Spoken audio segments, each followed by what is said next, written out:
எல்லோருக்கும் வணக்கம். நான் கிராண்ட்மா பேசுகிறேன்.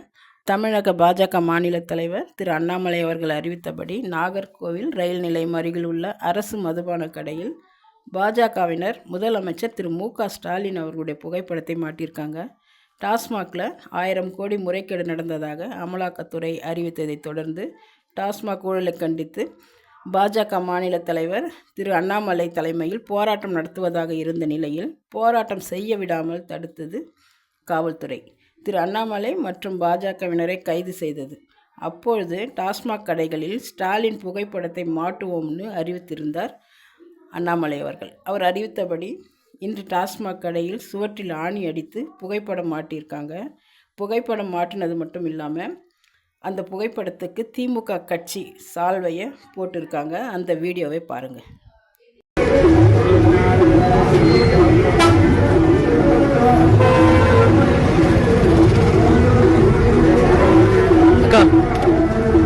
மகா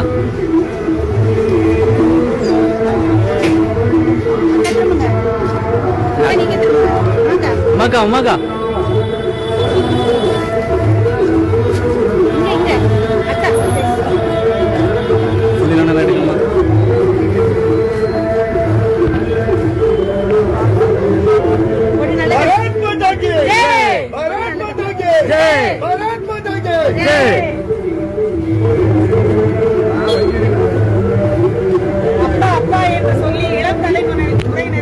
குழந்தைகளை போதைக்கு அடிமையாக்கி இன்றைக்கு தமிழகத்தை போதை மாநிலமாக 1000 கோடி ரூபாய் டாஸ்மாகிலே ஊழல் செய்த மரியாதைக்குரிய நம்முடைய டாஸ்மாகினுடைய மந்திரி செந்தில் பாலாஜி அவர்களை கண்டித்தும் இதற்கு உறுதுணையாக இருந்த மரியாதைக்குரிய முதலமைச்சர் ஸ்டாலின் அவர்களை கண்டித்தும் தமிழகம் முழுவதிலுமாக இருக்கக்கூடிய தமிழ்நாடு அரசாங்கத்தினுடைய அரசாங்க அலுவலகங்கள் அத்தனை இடத்திலையும் நம்முடைய முதல்வருடைய படங்கள் இருக்கின்றது.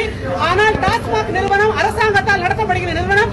அங்கே அவருடைய படம் இல்லாத காரணத்தினால் இந்த டாஸ்மாக் கடைக்கு சொந்தக்காரர் தமிழ்நாட்டினுடைய திமுக அரசாங்கம் என்பதை தெரியப்படுத்தும் விதமாக இன்றைக்கு நம்முடைய முதலமைச்சர் அவர்களுடைய படத்தை இந்த டாஸ்மாகிலே நாங்கள் மாட்டியிருக்கின்றோம். भारत माता की जय, भारत माता की जय, भारत माता की जय.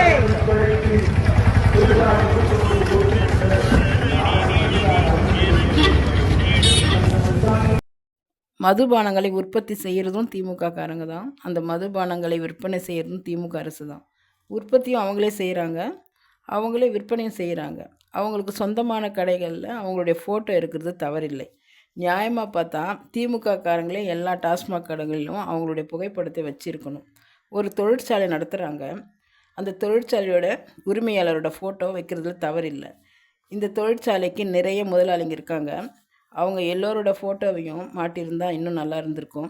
குறிப்பாக டிஆர் பாலு, செந்தில் பாலாஜி துணை முதல்வர், இவர்கள் எல்லோருடைய ஃபோட்டோவையும் சேர்த்து மாட்டியிருந்தால் இன்னும் நல்லா இருந்திருக்கும். டாஸ்மாகில் 1000 கோடி ஊழல் செஞ்சாங்க நிரூபணமான பிறகும் திமுக அரசு மேலே மத்திய அரசு ஏன் நடவடிக்கை எடுக்க மாட்டேங்கிறாங்க? இதே தவறை தான் டெல்லியில் செய்தாங்க. அவங்க 100 கோடி ஊழல்னு சொல்கிறாங்க. அவங்களையே கைது பண்ணியிருக்கீங்க. கெஜ்ரிவாலை கைது பண்ணி நடவடிக்கை எடுத்திருக்காங்க. ஆனால் தமிழக அரசு மேலே மட்டும் ஏன் நடவடிக்கை எடுக்க மாட்டேங்கிறாங்க? இவங்களை பார்த்து ஏன் மத்திய அரசு பயப்படுறாங்க? இவங்க கூட்டணியில் கூட இல்லை, கூட்டணியில் இருந்தாலும் பயப்படுறாங்கன்னு சொல்லலாம். அப்படி இருக்கும்போது எதுக்காக தமிழக அரசு மேலே நடவடிக்கை எடுக்க மாட்டேங்கிறாங்க? காங்கிரஸ் திமுக கூட்டணியில் இருக்கும்போதே 2G வழக்கில் திமுக மேலே நடவடிக்கை எடுத்து கனிமொழியும் ராஜாவையும் கைது பண்ணாங்க. ஆனால் இவங்க கூட்டணியும் இல்லை, அதுக்கப்புறமும் நடவடிக்கை எடுக்க மாட்டேங்கிறாங்க. ஏன்னு தெரியல. பிடிச்சிருந்தால் லைக் பண்ணுங்கள், ஷேர் பண்ணுங்கள், உங்கள் கருத்தை பதிவு பண்ணுங்கள், மறக்காமல் சப்ஸ்கிரைப் பண்ணுங்கள். நன்றி, வணக்கம்.